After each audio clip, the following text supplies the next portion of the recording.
Good afternoon everybody, welcome back to the channel. So we're just doing a bit of a walk round after the rains, just seeing how the autumn establishment has gone. And we're actually in a field after the cover crop, that big summer cover crop following forage rye, and we're just making a couple of observations that I'd like to share with you. So this is a headland here, but I just wanted to poke down and show you this.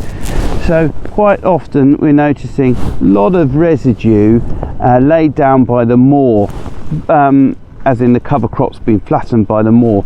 But what we're really pleased with is the line of wheat that continues despite the residue. And interesting, as we walked in here, quite a lot of pigeons. We believe they're grazing the mustard or volunteers rather than the wheat. It's not suffering too badly from slug damage, so that's really good. The other thing we've noticed is its colour. It's a very vibrant green, and I'm just trying to find an example. I had a lovely one earlier, but we are wondering, here we go, the rye. Quite often you're finding these root balls from the rye, lots of fibrous roots underneath. Whether these are breaking up and releasing nitrogen, which is why it's got such a lovely green colour. So some nice encouraging thoughts here. We are seeing patches, the occasional patch where it's not growing so thickly, but every time that coincides with a dead patch of black grass. So we definitely have got allelopathy occurring in those thick black grass patches, but otherwise looking good. So behind me is X-Days winter wheat in a conventional system. As you can see, the rows are up.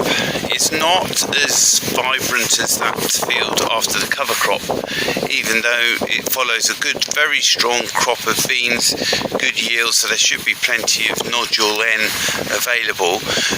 One concern we are having though is patches. So if I sweep across, reasonably happy with that, and then you come here and you get these patches, a lot more residue.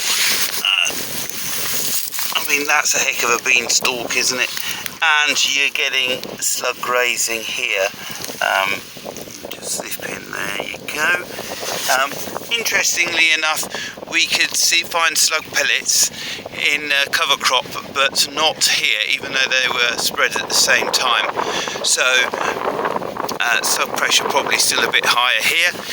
It's walking, but it's certainly sticky.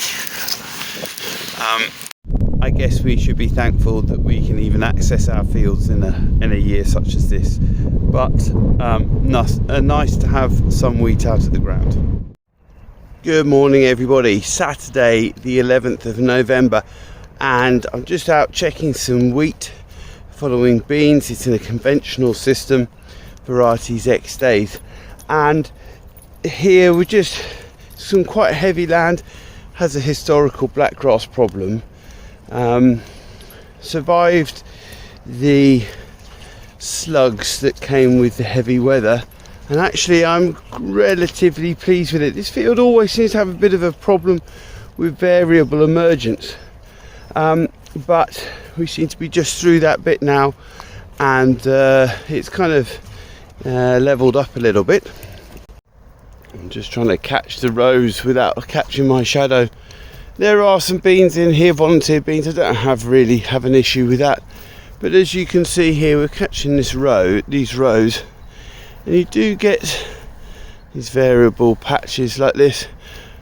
Could be an old tram line, but generally you find high levels of trash in those areas.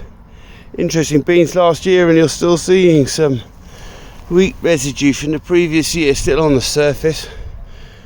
But overall, pretty pleased with this block. It's all about the same. So another tick, another field that has survived the wet autumn onslaught. Just to say, for those of you who are heading to the Farm Business Innovation Show in Birmingham this week. My consultancy business, Dudley Pebble Associates, which helps with farm diversification, is exhibiting there, and I'm also talking on the main stage. I think it's on the first day. So thank you very much for watching. Please give this video a thumbs up, subscribe and click on the bell for notifications of when our next video goes live. Thank you very much everybody, and see you next time. Bye.